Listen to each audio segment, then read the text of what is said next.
I used to measure mornings by the hiss of the espresso machine in the alley cafe below my studio, the scrape of delivery crates on wet pavement, and the thin rectangle of light that slipped through the gap in my blackout curtains at exactly 7:15.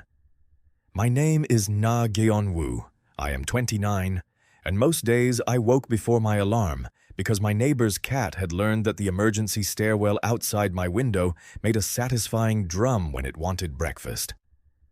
I lived in a one-room office tel near Uljiro, where the bathroom door had to be pulled shut with my hip and the desk took up more space than the bed. My work was less glamorous than people imagined when I said I worked in media. I made accessibility captions and audio description scripts for documentaries, museum videos, and corporate films nobody admitted were corporate films. I knew how to describe a painter's ruined hands without sounding sentimental, how to time a line of text so deaf viewers could understand a pause, and how to rewrite an interview transcript at 3 in the morning without insulting the subject or the truth. I also knew exactly how long I could keep my studio open if 2 clients delayed payment in the same month. 11 days, 13 if I stopped buying proper meals and pretended convenience store eggs counted as dinner. My studio was called Clear Line Media, which sounded clean and confident enough to hide the fact that it was mostly me, one half-retired sound engineer named Mr. Gill, who came in twice a week, and my friend Moon Dae-ul, who handled overflow translations when his print shop was quiet. I kept a whiteboard beside my desk with unpaid invoices, due dates, hospital appointments for my mother, and a small column labeled "Things I Will Buy When Rich," currently containing only "a chair that does not bite." My mother lived in Incheon with my aunt, recovering from a second surgery on her spine and pretending she did not need as much help as she did. My younger brother, Na-yu-chan, was 22, studying culinary arts while working nights at a bakery that sold croissants to people who took photos before eating. He sent me pictures of burnt sugar and bruised wrists with captions like "professional suffering," and refused to accept money unless I disguised it as payment for editing his application essays. We were not tragic. We were tired, frequently rude to each other, and stubborn about soup. The problem that brought me to the banquet hall of Seoul Tower began with a man I had once trusted too easily, and ended with a debt that had my signature on it, though I had never signed the page they kept waving in my face. Park Min-seok had been my first serious relationship after university, a beta with a gentle voice in private and a talent for becoming whichever person the most important room required. We met when I was captioning a museum film, and he was managing public relations for the sponsoring foundation. For almost 2 years, he told me I was too serious, too principled, too proud to let anyone help me. When he left, he took 2 clients, a hard drive of drafts, and enough private information to make the next year expensive.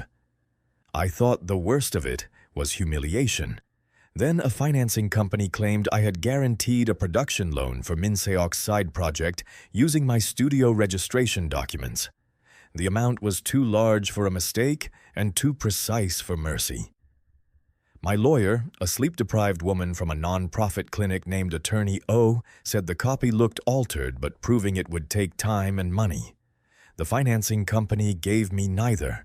Seoul Tower was hosting a charity screening for disability arts education, and I had been hired to provide live captions for the keynote and post-screening discussion. I accepted because the fee would cover my mother's physical therapy for another month, and because, according to the guest list, Park Min-seok would be there as communications director for KJH Global, one of the evening's major sponsors. I told myself that seeing him in a tuxedo under expensive lighting would mean nothing.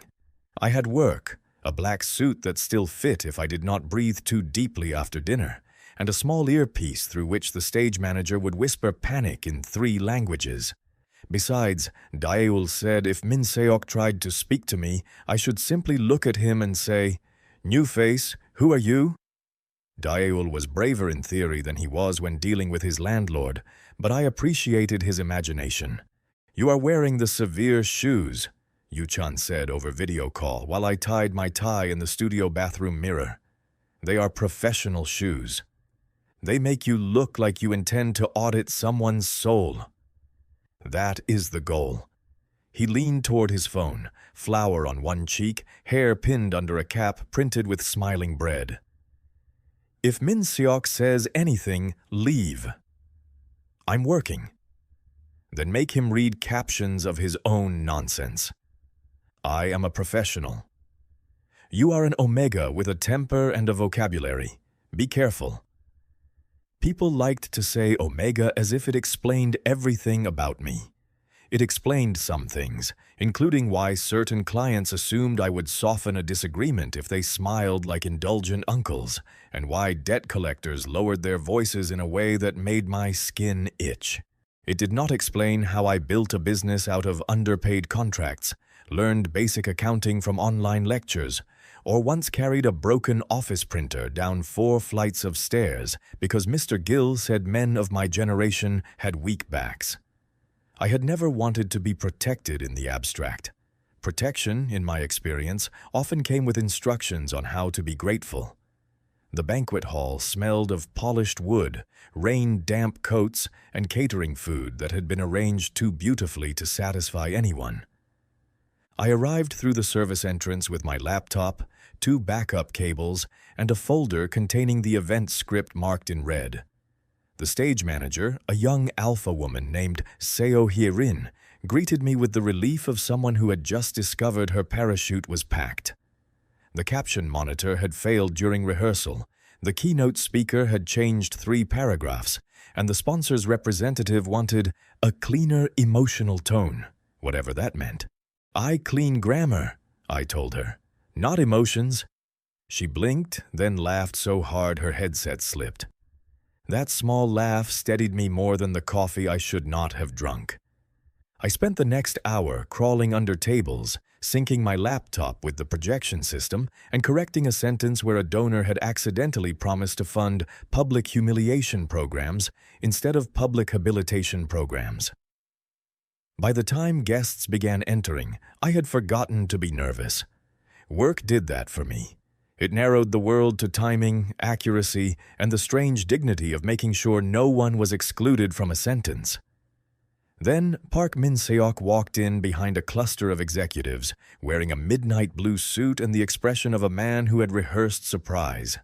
He saw me by the technical table and slowed just enough for me to know he had expected me.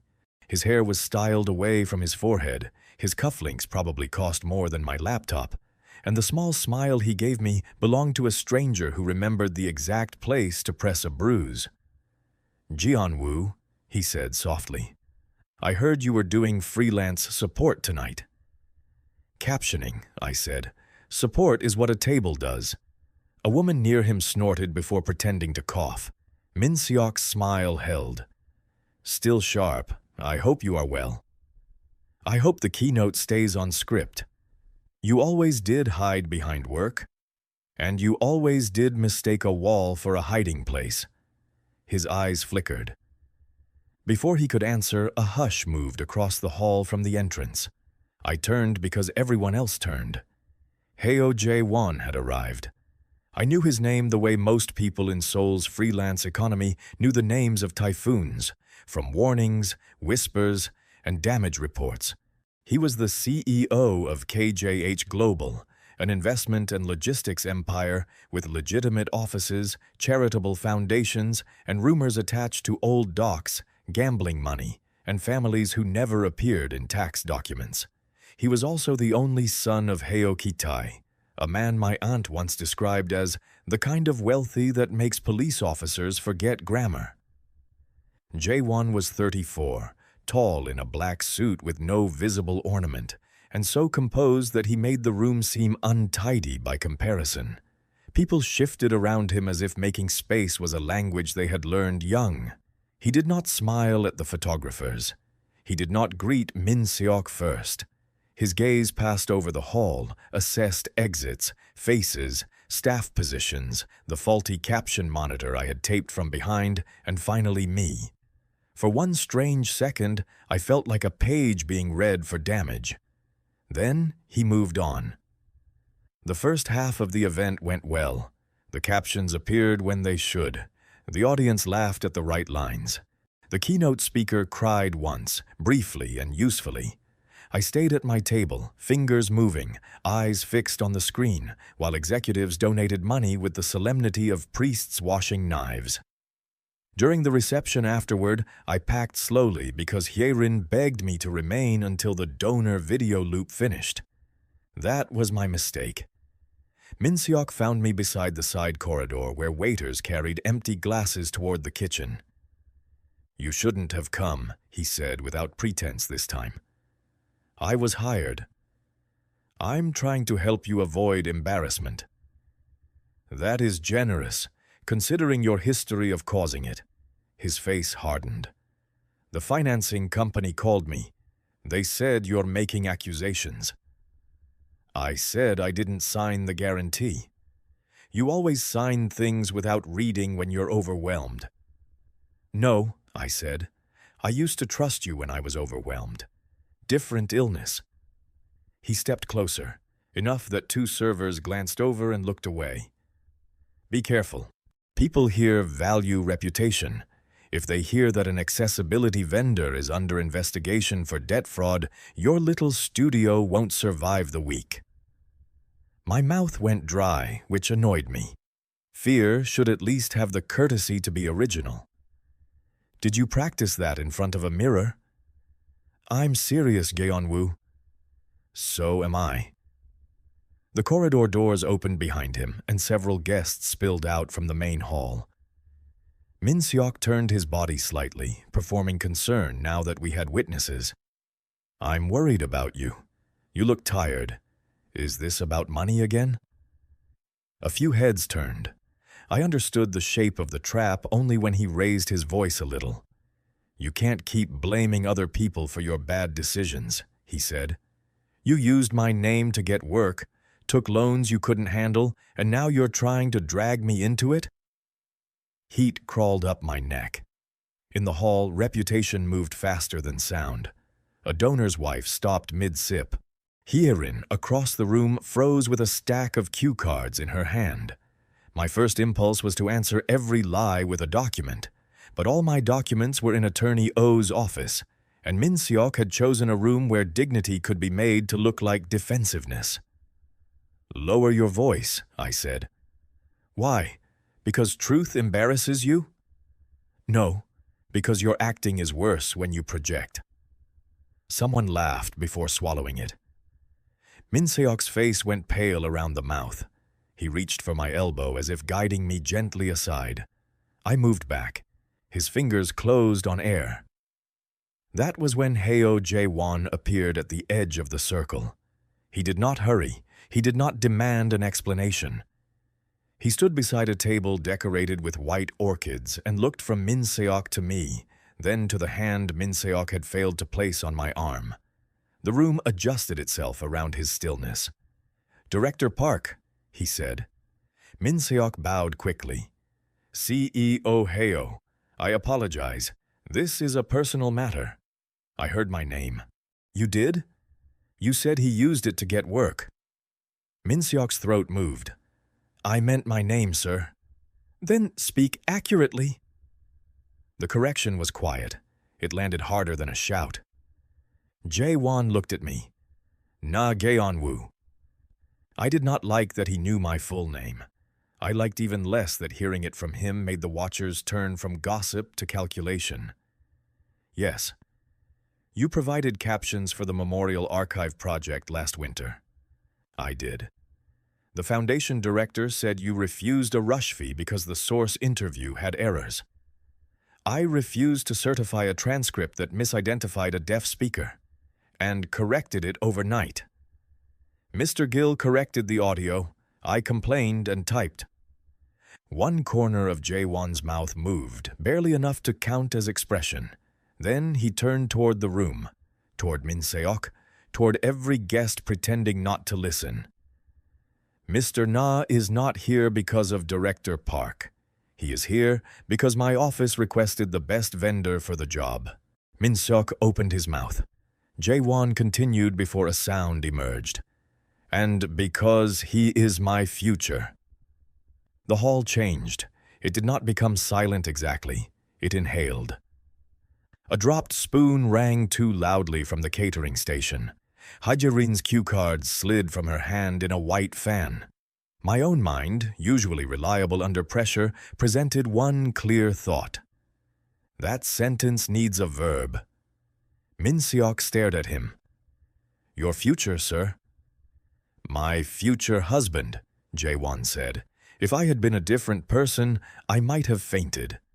Unfortunately, I was myself, and myself had survived too many overdue notices to waste a clean floor. I looked at Heo Jae-won, CEO, rumored criminal heir, donor, possible lunatic, and said, "This is the first I'm hearing of it." A few people gasped. Min-seok looked almost relieved, as if my honesty had saved him. Jae-won only inclined his head. "I told you I would handle the public announcement," he said. The audacity was so smooth that I nearly admired it. Nearly. You did not tell me you would invent one. Then I apologize for the timing. The timing is not my main concern. I can imagine. No, I don't think you can. The room watched us like a subtitled drama that had taken an expensive turn. Jae-won stepped closer, leaving enough space between us that no one could accuse him of crowding me. His voice lowered, but not so much that the nearest guests missed it. "Mr. Na, Director Park has made serious claims in public. Allow me to correct them in a way that prevents further damage. You could correct them with facts. I intend to. Including the fact that I am not your future husband? Eventually, if you prefer." I stared at him. He stared back. His face gave me nothing except the sense that behind it, several doors were closing in a precise order. Min-seok laughed once, thinly. "Sir, with respect, this is unnecessary. Geon-woo and I have a complicated past. He can be emotional." Jae-won looked at him then. "You will not describe him again tonight." Min-seok's mouth shut. The satisfaction I felt was brief and unwelcome. Being defended by a man who had just announced me as his future husband without permission was like being pulled from the rain into a moving car whose destination I had not chosen. I collected my laptop, wrapped the cable, and placed both in my bag with hands that shook only when no one could see. "I'm leaving," I said. Jae-won glanced toward a security man near the exit. "My driver can take you?" "No." "Then I will walk you to a taxi." "No." His brow altered by a fraction. I suspected many people told him no in their heads and yes with their mouths. "It's raining." "I own an umbrella." "It is broken." That stopped me because my umbrella was, in fact, broken, one metal rib bent like a rude finger. I had hidden it behind the tech table. "Do you inspect personal belongings as a hobby?" "I notice hazards." "I am not a hazard. Tonight, you are a target." The words were practical, not dramatic. I hated that they were also true. Phones had been raised discreetly. Min-seok stood very still, already recalculating. The story had left the room before I did. I let Jae-won walk 10 steps behind me to the lobby. That was my first concession. He did not touch my bag, did not guide me by the elbow, did not speak until the doorman opened the glass doors and wet wind pushed against us. Outside, black sedans waited along the curb. The rain turned the pavement into broken neon. I pulled up the collar of my coat. "Why did you do that?" I asked. "Because Director Park was staging a public allegation." "You could have said I was competent and left my marital status alone." He would have continued later. "And now?" "Now he will think before he speaks. I also will think before I attend events sponsored by you." "Good." I looked at him sharply. That was not agreement. No, it was evidence that you understand risk. A car rolled forward without him signaling. Of course, men like him did not wave. The world watched their shoulders. I took one step back. I'm taking the subway. It is almost midnight. Trains still run for people not rich enough to own weather. The faint movement returned to his mouth. At least let my driver follow at a distance. No. He studied me under the lobby light. Rain dotted his hair but did not disturb its shape, which felt unfair. You should call your lawyer before morning. Director Park will move quickly. Do you always announce engagements to strangers and then offer legal strategy? No. Lucky me. You are not lucky tonight, Mr. Na. You are exposed. That word settled between us. Exposed, yes. My private debt, my old relationship, my work, my designation, all dragged under chandeliers by a man who knew exactly which shame could be made public without sounding cruel. I wanted to tell Jae-won that I knew how to survive exposure. Instead, I said, if you contact me again, do it through attorney Oh Yoon-jin at the Civic Legal Clinic. Not through my clients, not through my family, not through surprise public declarations. He nodded once. Understood. I walked into the rain before he could offer anything else. By morning, the story had acquired better lighting, worse facts, and 3 versions of my face. One blurred clip showed Min-seok saying I blamed others for my decisions. Another, filmed from behind an ice sculpture, captured Jae-won saying future husband with the clarity of a church bell. The comments were an education in human laziness. Some called me a social climber, some called Min-seok jealous, and one person with a cartoon frog profile asked why I looked like a tax accountant trapped in a romance scandal. That one was not entirely wrong. Daeul arrived at my studio at 9 with kimbap, coffee, and the expression of a man who had read the internet and lost respect for civilization. You got engaged to a mafia CEO in front of orchids? He said. I was busy being slandered. Could you not have chosen a smaller coping mechanism? I didn't choose anything. He dropped into the client chair and looked around the studio, as if expecting assassins to emerge from behind the acoustic panels. Daeul was 30, beta, round-faced, sharp-eyed, and currently in the middle of a quiet war with his older sister about their father's print shop. His sister wanted to sell the shop's lease and take a corporate job in Busan. Daeul wanted to keep printing zines, menus, protest posters, and wedding invitations for couples whose parents refused to attend. He said paper remembered hands better than screens did. His landlord said memory did not pay market rent. Heo Jae-won is not just a CEO, Daeul said. My sister's boyfriend delivers to one of their warehouses. People lower their voices when his family name comes up. I noticed the room practicing. You need a plan. I have a lawyer. You have a lawyer who eats convenience store triangle rice in court hallways. Attorney O is excellent.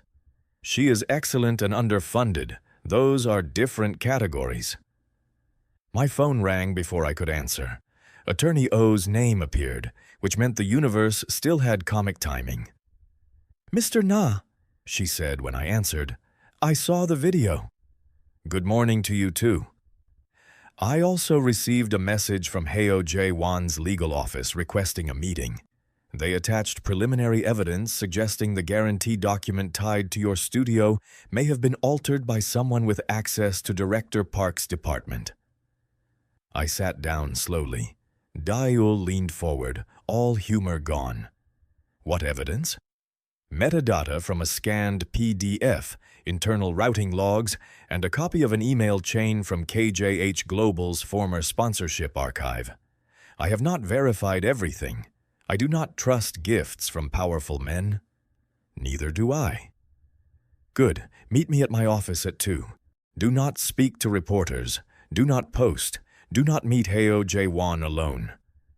I already told him to contact you. There was a pause. You did? I am not completely decorative. I never said you were decorative. Other people have implied. Other people are often stupid, she said, and hung up. By noon, 2 clients had postponed projects until public confusion settles. My landlord texted to ask if journalists might come to the building. Yuchan called between bakery shifts and began with "What the actual hell, Hyung," which was fair. My mother did not call, which meant she had seen nothing yet, or had seen everything, and was choosing a level of silence that would become volcanic later. Attorney O's office occupied the 3rd floor of a building above a pharmacy and a place that sold handmade noodles. The elevator had been broken since winter. When I arrived breathless from the stairs, Heo Jae-won was already there, seated in the waiting area beside a dying plant, looking incompatible with fluorescent lighting. He stood when he saw me. So did the man beside him, probably legal counsel carrying a leather folder and the patient expression of someone paid to hide alarms. "I said through my lawyer," I told Jae-won. "This is through your lawyer," he replied. Attorney O opened her office door. Technically true, annoyingly executed. "Come in." Her office could barely hold 4 people and a printer, but somehow we fit. Attorney O behind her desk, Jae-won's counsel beside the file cabinet, Daeul on a folding chair because he had insisted on coming as my emotional damage witness, and Jae-won standing until Attorney O ordered him to sit or pay rent. He sat. The evidence was worse and better than I expected. Better because it suggested I might not drown under Min-seok's forged debt. Worse because the forgery appeared tied to a subsidiary dispute inside KJH Global, where Min-seok had been collecting compromat for someone competing against Jae-won's succession. My signature had not mattered personally. My studio had been useful because small vendors were easy to pressure and easy to discredit. The charity event had been chosen to make me look unstable before I could challenge the guarantee. "You knew this before last night?" I asked Jae-won. "I knew Director Park was leaking information about vendors to my uncle's office. I did not know he intended to use you publicly. Yet you knew my name." I reviewed the vendor list after suspicious payment holds and decided I was useful. Attorney O's pen stopped. Daeul looked from me to Jae-won. Jae-won did not deny it. At first. There it was, clean and ugly. I preferred ugly things when people did not decorate them. "At first," I repeated, "you were connected to Director Park, the forged guarantee, and the foundation project. I expected you to be either a victim or a participant. And after watching my ex perform in public, I decided victim was more likely." How generous. I did not intend generosity. "No, you intended strategy." "Yes," Daeul muttered. "At least he's not chatty." Attorney O shot him a look. He mimed zipping his mouth. Jae-won's counsel opened the leather folder. "Mr. Na, our client's position creates mutual exposure. CEO Heo is facing an internal succession vote in 6 weeks. His father's health has become a board issue. A faction led by his uncle is pushing an alliance marriage with the Du family to consolidate old assets. Last night's statement, while improvised, has temporarily disrupted that arrangement. Publicly retracting it immediately may benefit Director Park and the faction using him." I rubbed my forehead. "So you want me to continue being fictional?" "No," Jae-won said. His counsel looked mildly pained. "Sir." Jae-won ignored him. "I want to propose a limited civil marriage arrangement with legal protections, public boundaries, and financial compensation for the professional harm caused by my statement." Daeul's zipper mime died halfway. Attorney O leaned back. "Absolutely not until terms are written." I brought terms. "Of course you did." I looked at the folder as if it might bite. Marriage, civil arrangement, compensation, words that sounded official enough to disguise the shape beneath them. I came here to discuss evidence. The evidence remains available whether you refuse or accept, Jae-won said. Your debt challenge will be funded either way. Your family will not be contacted by collectors again. That should have comforted me. Instead, it made me more suspicious. Why offer that without agreement? Because Director Park used your name inside my company. That is my responsibility. You're not responsible for what every employee does. I am responsible for what my structure allowed. Attorney Oh studied him for the first time with something beyond irritation. I did not know what to do with that sentence. It did not sound kind. It sounded like a man stating the location of a fire exit. The proposed arrangement was not romantic, which was the first thing in its favor. 12 months maximum, public appearances limited to agreed events, separate bedrooms in a secured residence only when necessary, no unscheduled physical contact, no access to my personal devices, no interference with my studio except agreed security support, independent legal counsel paid through a blind trust administered by Attorney Oh, full debt litigation funded regardless of marital outcome, a fixed settlement for reputational damage, and an exit clause I could trigger after the succession vote if my family's protections were already secured.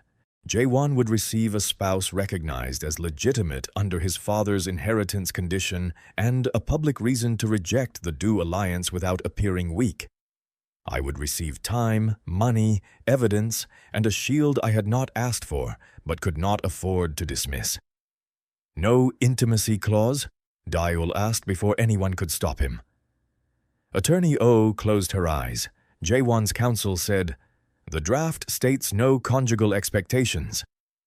"Very historical wording," Daeul said. "Very palace coup." I nearly laughed, which would have been inappropriate and probably necessary. I did not sign that day. I took copies home. Attorney Oh told me to sleep on it, then gave me a list of questions to answer in writing. Daeul walked me back to the studio under a gray sky. "You're considering it," he said. "I'm considering not losing everything." "That is not the same as wanting him." "I do not want him."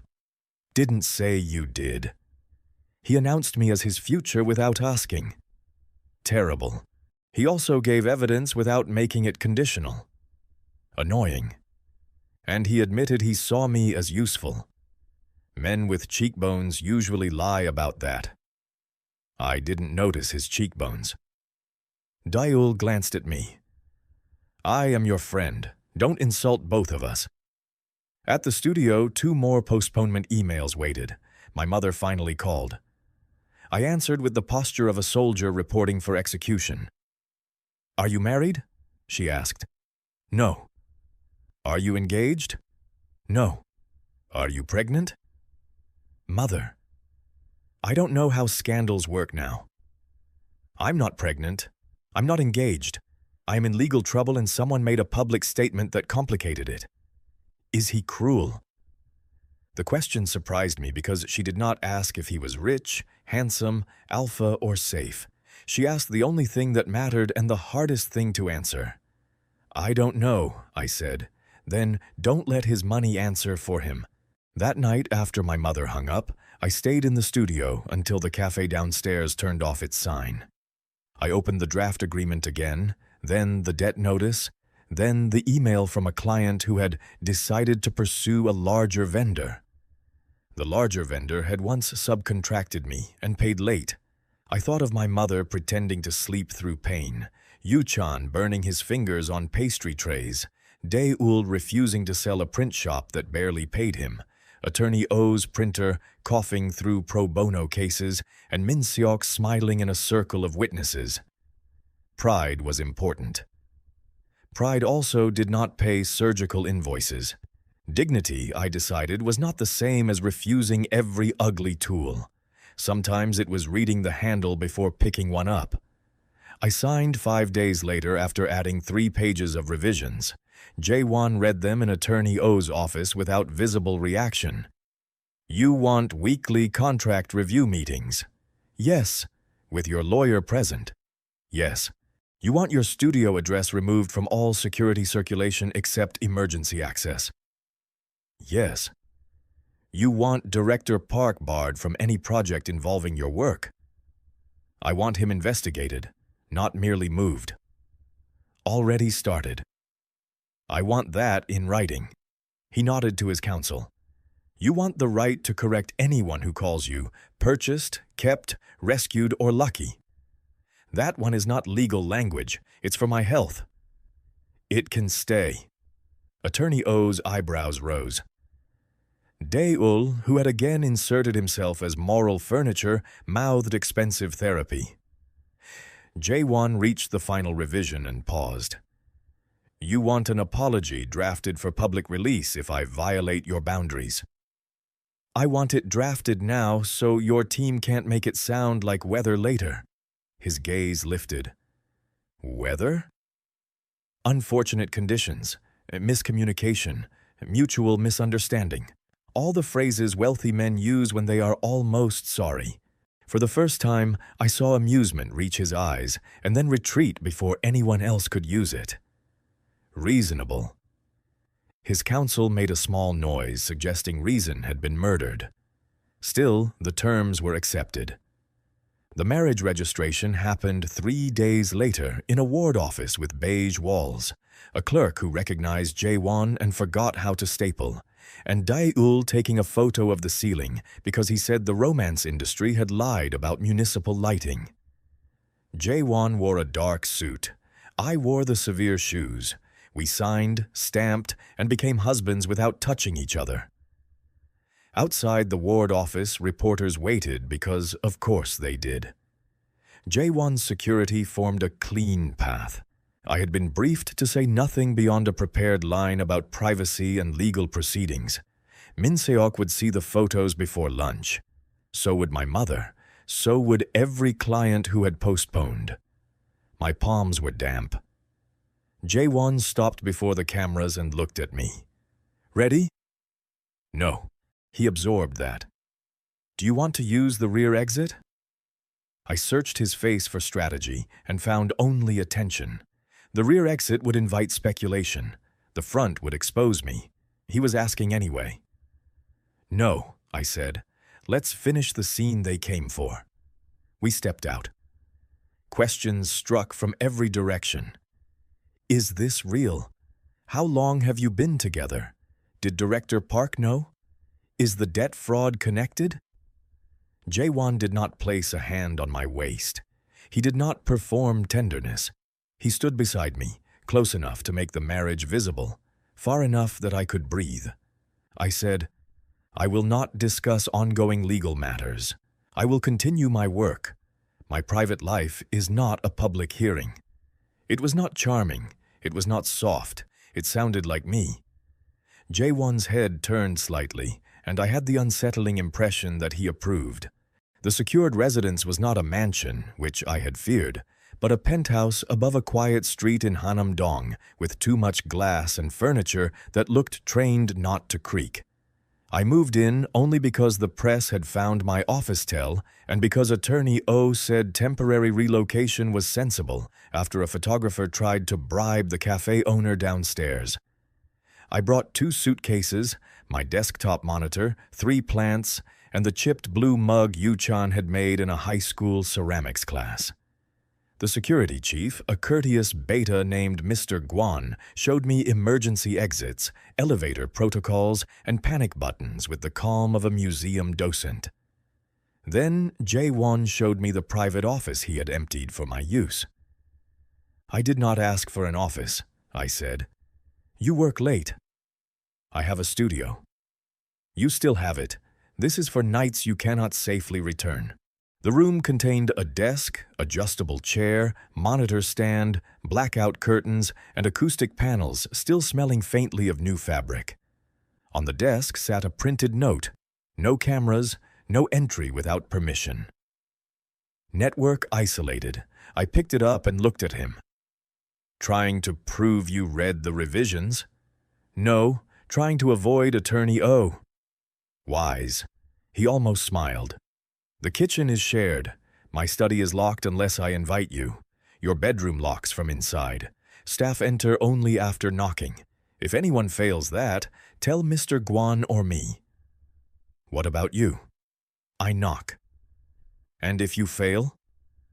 I issue the apology you made my counsel draft. I should have been satisfied. Instead, the room made me uneasy because it was exactly what I needed. You arranged this fast. I had help. That is not the comforting part. No. We stood in the doorway like colleagues assigned to share a disaster. He looked less like a husband at home than a man inspecting the boundaries of a temporary ceasefire. I wondered what survival had cost him if even domestic space looked tactical in his hands. The friction came soon enough. On the 9th day, Mr. Gwon assigned a security man to sit inside my studio building lobby without telling me. I discovered him when Mrs. Yang from the cafe texted, "Is handsome funeral man yours?" I arrived to find a black-suited alpha reading a financial newspaper beside the mailboxes and every tenant pretending not to stare. My studio was already fragile. The last thing I needed was clients thinking I had brought organized crime to a captioning appointment. I called Jae-won from the stairwell. Remove him. Who? The decorative threat in my lobby. A pause. Papers moved on his end. There was a credible photographer yesterday. Then station someone outside, across the street, in a bakery costume. I don't care. Not inside my building. It is safer inside. It is worse for my work. Your safety is not negotiable. My livelihood is not decorative. Silence, then his voice lower. I will call Mr. Gwon. That means yes? That means I heard you. No, we are not doing powerful man translation. Say yes or say no.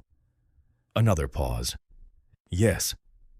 The guard was gone in 10 minutes. Across the street, a man in an ordinary jacket appeared near a lamppost and developed a suspicious interest in weather. I worked through the afternoon furious and relieved. At 6, a client arrived who had nearly canceled after the scandal.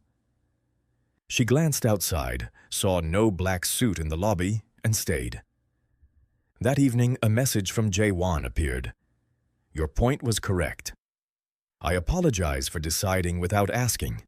I read it 3 times. Then I sent back, this apology lacks weather. He replied, I am improving. I hated that I laughed. The first public appearance as husbands took place at a foundation board lunch where I was expected to sit beside Jae-won and say little. That expectation died when an older alpha trustee asked whether my small caption business would be absorbed into KJH's media division now that I had married well. He phrased it as praise. Men like him often used praise to put a leash on a table. My studio is not being absorbed, I said. It has invoices to send and clients to disappoint independently. A few people smiled. The trustee did not. Of course, I only meant your husband's resources must make things easier. My husband's resources are funding legal action connected to a forged debt. My work remains mine. Jae-won beside me calmly buttered a piece of bread. He did not rescue the trustee from the awkwardness. He did not rescue me from it either. He let my answer stand in the room until the trustee had to nod. After lunch, in the elevator, I said, You enjoyed that? I enjoyed his face. Cruel. Accurate. You could have warned me he was like that.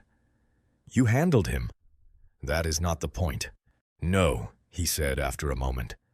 It is not. Next time I will brief you on likely insults. Please categorize them by arrogance level. I have staff for that. The elevator doors opened. He stepped aside for me first, an ordinary gesture performed without flourish. I was becoming too aware of ordinary gestures. That worried me more than the obvious ones. The emotional turn, though I did not recognize it then, began with a broken audio file.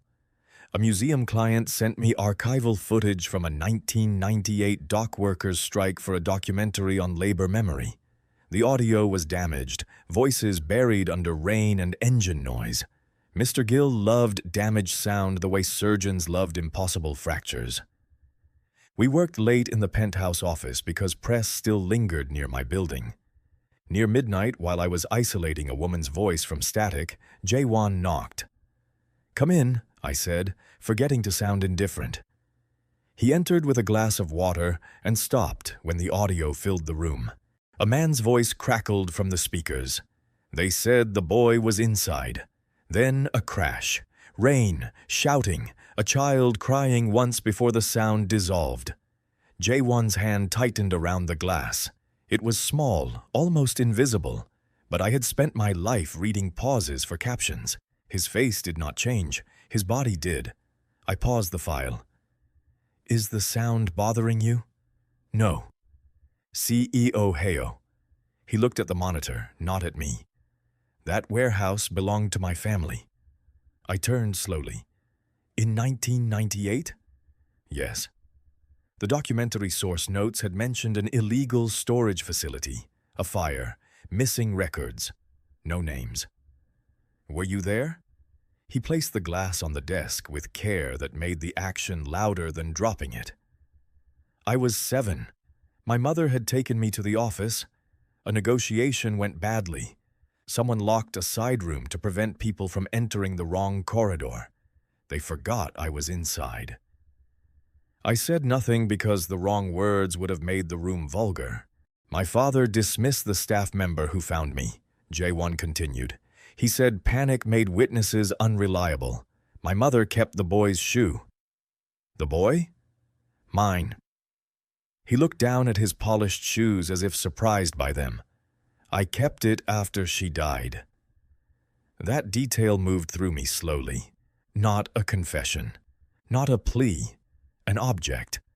A child's shoe kept by a mother who had lived in a house where fear probably had furniture. I had wondered what made Jae-won inspect exits and hazards, why he noticed broken umbrellas and lobby positions, why every room became a map under his eyes. Now I could see the first draft of the habit, written in smoke and locked doors. "Do you want me to stop working on this project?" I asked. His gaze returned to me. "It is your work." That wasn't the question. He breathed once, measured. "No, finish it properly." "You don't have to listen." "I know." He remained anyway, standing beside the door while I resumed the audio at lower volume. We worked without speaking. Around 1, the woman's buried voice emerged from static, not clear, but human. "Open the side door. There's a child." Jae-won closed his eyes for 2 seconds. When he opened them, he was CEO Heo again, but less seamlessly. A seam remained if one knew where to look. The next day, I avoided him. I told myself I was respecting privacy. That was partly true. The rest was fear. Seeing his old wound had made him less useful as a category. He was no longer just the alpha who had turned my humiliation into a legal maneuver. He was a man who had learned to control rooms because once a room had not opened. Sympathy is not love, I reminded myself. Neither is gratitude. Neither is the tenderness that comes from seeing someone bleed in a language you recognize. I knew these distinctions. I had built entire internal fences with them. The trouble with fences is that they require maintenance. Min-seok did not disappear. Men like him rarely fell with the first push. They grabbed curtains. Through anonymous accounts and friendly reporters, he began suggesting that Jae-won had coerced me into marriage to silence a fraud investigation. He framed himself as a concerned former partner. He leaked old photos of us from university, cropping them to make me look dependent and him patient. He gave an off-record quote calling me emotionally suggestible under alpha pressure. That phrase reached Yu-chan, who left a voicemail consisting of 30 seconds of bakery equipment noise and one sentence, "I am going to put his face in a tart." Attorney O filed defamation notices. Jae-won's team prepared a civil complaint. I insisted on releasing my own statement, not one polished by KJH. The first draft was too angry. The second sounded like a bank. The third, written at Daeul's print shop while he argued with Dae-hee in the back room, finally sounded like me.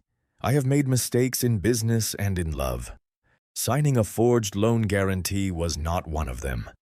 My designation does not make me unreliable. My former relationship does not make my current legal evidence invalid. I will answer questions in court, not through edited clips. Jae-won read it at the kitchen counter. Good. You say that like approving a shipment. It is good. Any edits? 1. I braced. He pointed to the second sentence. Change unreliable to available for other people's interpretation. It is more precise. I looked at him. That is annoyingly better. Yes. Don't look pleased. I am trying not to. He failed by 0.5 millimeter. The statement shifted public attention. Not entirely. Public opinion is a dog with too many owners. But clients began answering emails again. One museum director wrote that they appreciated my clarity. Another asked whether I could provide captions for a panel on media ethics, which was either irony or capitalism. I accepted because money has fewer morals than rent. At Daeul's shop, the conflict with his sister reached its own breaking point when she arrived with a contract and a real estate agent. I was there reviewing caption timing on my laptop. Dae-hee looked exhausted. Not cruel. She had the same round face as Daeul, sharpened by months of arithmetic. You think I want to sell? She asked him. You think I enjoy being the villain in your sentimental movie? Dad borrowed against this place twice. I have been paying interest while you print poetry for people who pay in gratitude. Daeul flinched. I had never heard that part. Neither had he, judging by his face. You didn't tell me, he said. You never asked about numbers. You asked about ink. I closed my laptop. I can leave. No, Dae-hee said. You're married to a conglomerate. Maybe you can explain reality to him. Daeul snapped, Do not drag him into this. He dragged himself into a fake marriage to save his work. At least he knows survival costs something. The words struck too close. I watched Daeul look at the press, the stacked paper, his sister's shaking hands. He loved the shop. She loved him enough to be hated for saving him. There was no clean side. Ask for time, I said quietly. They both looked at me. Not forever. Time to examine the debt, the lease, alternatives. Daeul, let her show you the numbers. Dae-hee, let him see whether the shop can change instead of vanish. Change how? Daeul asked. You already print zines and menus, add accessibility materials, braille labels through a partner, large print programs, museum handouts. I know clients who need small runs and hate corporate vendors. It won't solve everything, but it may change the negotiation. Dae-hee stared at me as if I had produced a rabbit from a printer. You can introduce clients? Some, if the work is good. Daeul looked wounded and hopeful at once. Our work is good. I know. Your invoicing is a crime, but your work is good. His sister laughed first. Then he did, unwillingly. It did not fix the debt. It opened a door where they had been arguing in front of a wall. A week later, Attorney Oh referred them to a small business counselor. 2 weeks after that, Jae-won's foundation ordered large print event programs through a blind bidding process that Daeul won by underpricing himself until Dae-hee threatened to staple him. I told Jae-won not to interfere. He said he had not. I believed him only after Dae-hee showed me the bid emails and cursed the foundation's procurement portal for 3 full minutes. The longer the arrangement continued, the less its edges stayed where we put them. This did not happen through dramatic declarations. It happened through arguments that ended with changed behavior. Jae-won stopped sending drivers unless I requested them. I began telling him when I would be late, not because I owed him my schedule, but because I had seen his eyes go to exits when people vanished without notice. He attended one of Yuchan's school showcases and stood in the back, while my brother plated a dessert shaped like a fallen leaf. When a judge praised Yuchan's technique but asked whether family scandal affected his focus, Jae-won did not speak. I did. Later, outside the culinary school, Jae-won handed Yuchan a business card for a pastry chef in Paris and said, "Only if you want advice, not an obligation." Yuchan accepted the card with both hands and then whispered to me, "Your husband is terrifyingly considerate. I hate it." "So do I," I said. "I don't think you do." Focus on sugar. The first time Jae-won touched me without it being public strategy, he asked first. We were in his car after a court preparation meeting where Min-seok's lawyer had implied that my past relationship made my testimony vindictive. I had answered calmly for 90 minutes, then sat in the back seat feeling scraped raw.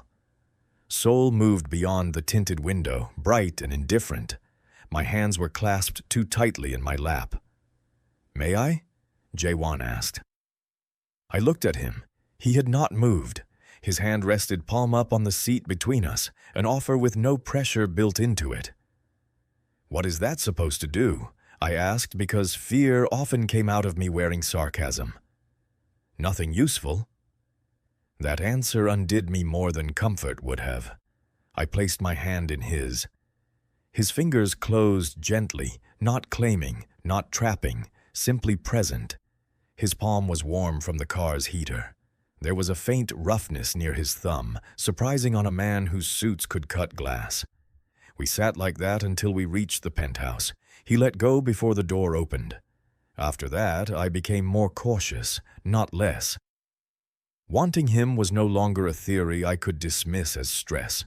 It had begun to live in my body as a tension. The angle of his head when he listened, the rare softness after Yuchan insulted his visitor badge again, the way he removed his cufflinks before reading late documents, placing them in a small ceramic dish I had made years ago and forgotten in my suitcase. I knew safety could imitate affection. I knew dependence could wear a romantic face. I also knew that he had given me evidence before I signed, moved security after I objected, and let me speak in rooms built to swallow men like me. None of that made love safe. It made denial harder. The final pressure came 3 days before the succession vote. Jae-won's uncle, Heo Jae-won, requested a private meeting with me through Attorney O, which was either polite intimidation or inefficient villainy. Attorney O said no. I said yes, with conditions. Her office recorded, Jae-won informed but not present. Jae-won did not like it. "He wants to use you," he said in the kitchen. "Everyone keeps saying that as if I am a spoon. You do not understand him. I understand men who underestimate me. He is not Director Park. No, he's older and has better lawyers." Jae-won's jaw tightened. "I can refuse on your behalf." "You can advise. You cannot refuse for me." The kitchen light was too bright. For once, he looked angry in a way that was not polished enough for boardrooms. "If he threatens your family, then we will have it recorded. If he offers you money, I will ask if it includes tax. This is not funny." "No," I said. "It is my life. That is why I have to be in the room." The anger left him unevenly. He looked toward the window at the city dropping away below us. "I know. Do you?" "Yes." His voice was rougher than usual. "I hate it." That honesty stayed between us, small and heavy. Heo Jae-won arrived at Attorney O's office wearing a charcoal coat and a grandfatherly smile that made no promises. He was courteous to Attorney O, complimented the dying plant, and spoke to me as if we had met at a family wedding instead of the edge of a legal trap.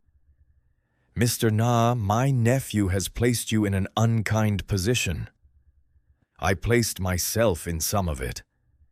"Did you? Or did he make danger look like shelter?" Attorney O clicked her recorder on the desk.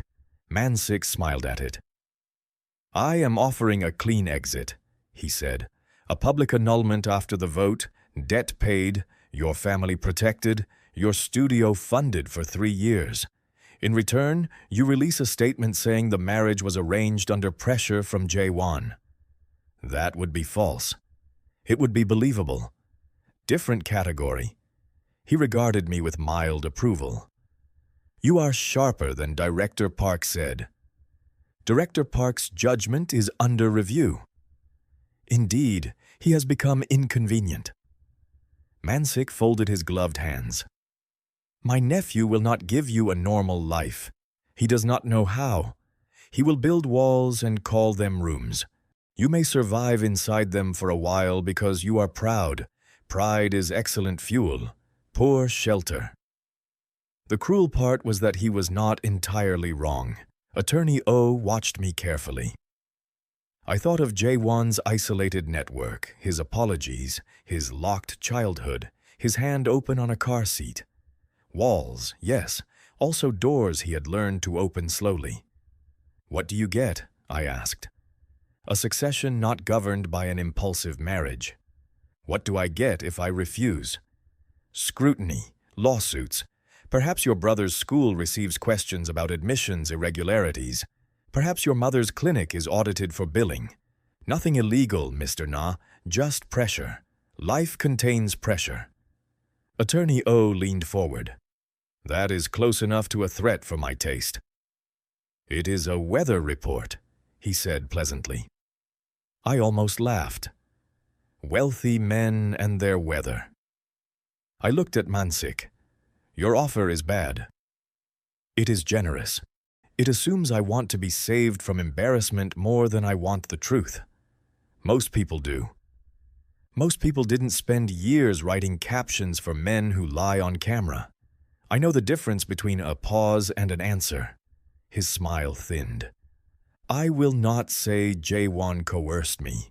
I will not say this marriage is romantic for your benefit either. I signed because I needed protection and because the terms were mine as much as his. If that embarrasses your family, improve your family. Attorney Oh made a sound suspiciously like a cough. Man-seok stood. He will choose power eventually. Maybe, then I'll leave. Do you believe he would let you? That question followed me home like smoke. Jae-won was waiting in the living room when I returned. He had clearly been working, but none of the papers on the table had moved. I removed my shoes slowly. The apartment felt too large. He threatened Yu-chan and my mother without using threat language, I said. Jae-won's face emptied. I'll handle it. No. Geon-woo. No, I repeated. Not by disappearing him into whatever family machinery you use when someone crosses a line. His hands curled once at his sides. You think I would? I think you are angry enough to become efficient. That landed. He looked away. The city light cut the side of his face into planes I had learned too well. What do you want? He asked. Legal injunctions, press preparation, documentation sent to the oversight committee before the vote, and I want my family protections separated from our marriage by tomorrow morning. His gaze returned. Separated how? In writing, debt litigation funded, medical bills covered through the trust already established, Yu-chan's school notified through council, regardless of whether we remain married. I want the emergency removed. For a long moment, he did not speak. This was the point where strategy would have preferred delay. The marriage still helped him. My dependence still stabilized the public story. Releasing me before the vote weakened his hand. Finally, he said, Yes. I had expected argument. The lack of it hurt in a way I did not know how to manage. That fast? You asked for the correct thing. And what does that cost you? Votes, leverage, my father's approval if he was still capable of giving it. You're just accepting that? No. He looked tired then, not dramatically, just as if one of the invisible supports inside him had shifted. I am choosing what I can stand to keep. The words were not a confession. They were not enough to solve anything. They were the sound of a locked room opening from the inside. The documents were drafted overnight. Attorney O, who had the stamina of a vengeful mountain, reviewed them by dawn. By noon, my family's protections no longer depended on the marriage continuing. The debt litigation trust became irrevocable. The medical support for my mother was converted into a settlement for reputational harm. Yuchan's school received a formal letter warning against third-party harassment. My studio's emergency grant was placed under an independent arts accessibility fund, not KJH's direct control. It was not charity now. It was repair. When I read the final page, I sat in Attorney O's office and felt strangely hollow. Freedom did not arrive like celebration. Sometimes it arrived like exhaustion after a door stopped leaning against your back. "You can leave him now," Attorney O said. "I know. Do you want to?" That is the problem. She capped her pen. No, that is the question. Problems have creditors. Questions have time. The succession vote took place under heavy rain. I did not attend. That was my decision.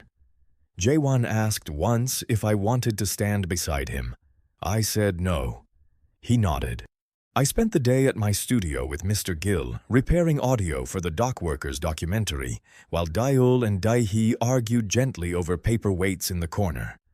Around 4, a news alert announced that Heo Jae-won had secured leadership of KJH Global and removed 2 directors pending investigation. Around 4:15, another alert reported Park Min-seok had resigned amid legal inquiry. Daeul cheered so loudly, Mr. Gill threatened to caption him as noise pollution. Jae-won came to the studio at 7 without security entering the building. He carried no umbrella despite the rain, which felt like poor character development. His hair was damp. His suit looked darker at the shoulders. Mrs. Yang from the cafe watched through the window with the reverence of a person seeing premium gossip delivered alive. "You won," I said. "Yes." "You look miserable." "I am wet." "You own cars." I walked from the corner. "Why? You told me once that sending vehicles here made your work look like a crime scene." I leaned against my desk. "You remember inconvenient things." "Yes." Neither of us moved. Dae-zul blessedly dragged Mr. Gill and Dae-hee out for coffee with the subtlety of a marching band. Jae-won looked around the studio. The whiteboard, the old chair, the acoustic foam, the plant losing a war against fluorescent light, the mug on my desk with cold tea inside. "You can file for annulment after the required waiting period. Attorney O has the papers." "I know." "I will not contest." "I know that too." He nodded once as if concluding a meeting. It irritated me enough to save me. "Is that all you came to say?" His composure cracked at the edge. "No." I waited. He removed something from his coat pocket and placed it on my desk. A small child's shoe, brown leather, polished with care, no object that old should have survived. The sole was worn at the edge. The laces had been replaced. My mother kept this because she said someone should remember I had once been small enough to need rescuing, he said. After she died, I thought keeping it meant I remembered the lesson. What lesson? That locked doors are unacceptable.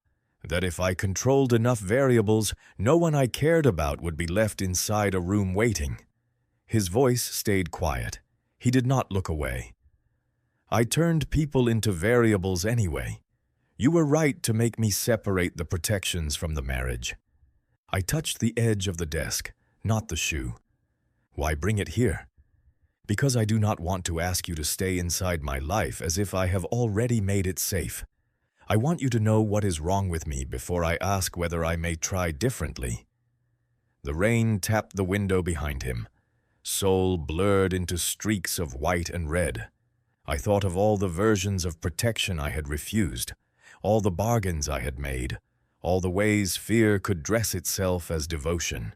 I thought of Min-seok using my past to make me smaller, Man-sik offering escape in exchange for a lie, my mother asking if Jae-won was cruel. I thought of Jae-won moving a guard because I objected, letting my statement remain mine, opening his hand in the car, signing away leverage when keeping it would have served him. "I'm not staying because you're wounded," I said. "I know." "I'm not staying because you paid for lawyers." "I know." "I'm not staying if staying means becoming another locked room you monitor." His eyes lowered briefly, then returned. "Then don't stay yet." That answer surprised me. He continued, "Date me after the annulment filing is ready, or before if you choose. Live where you want. Keep your studio. Let Attorney O continue hating me professionally. Let your brother insult my visitor badge. I will ask for time, not permanence." The man who had introduced me as his future in front of a room full of witnesses now stood in my cramped studio, asking for time like it was something I owned. Maybe it was. Maybe that was why my throat tightened. "You're terrible at romance," I said. "Yes." "Your proposal includes legal counsel." "Yes." "And annulment paperwork." "I thought that might reassure you." "It does," I admitted, "which says something unpleasant about me. It says you prefer exits visible." "Everyone should." He looked at the child's shoe on my desk. "I am learning." I reached out then, not to the shoe but to his damp sleeve.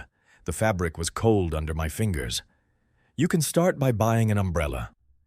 He looked down at my hand as if the contact was a sentence he did not dare interrupt. "All right." "And by coming to dinner with my mother next Sunday. She wants to decide if you're cruel." A flicker of alarm, real and quick, crossed his face. I enjoyed it more than was kind. "What should I bring?" he asked. "Evidence of character. Fruit is also acceptable." Clear lines survived. More than survived, eventually, though I distrusted success until it paid on time. The Dock Workers documentary premiered with captions I was proud of and audio description that included the sound of rain without turning it into poetry.